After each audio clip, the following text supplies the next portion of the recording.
بسم الله الرحمن الرحيم فكيف تأخذونه وقد أفدى بعضكم إلى بعض وأخذن منكم ميثاقا غليظا ولا تنكحوا ما نكح آباؤكم من النساء إلا ما قد سلف إنه كان فاحشة ومقتا وساء سبيلا حرمت عليكم أمهاتكم وبناتكم وأخواتكم وعماتكم وخالاتكم وبنات الأخ وبنات الأخت وأمهاتكم اللاتي أرضعنكم وأخواتكم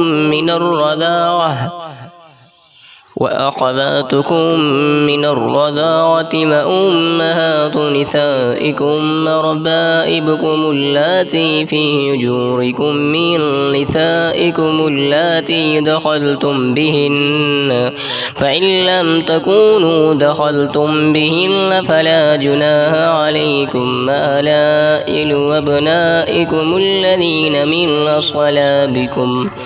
وأن تجمعوا بين الأختين إلا ما قد سلف إن الله كان غفورا رحيما। तो जी हाँ दोस्तों, डेली तिलावत कुरान के न्यू वीडियोस के लिए हमारे चैनल को सब्सक्राइब करना ना भूलिए।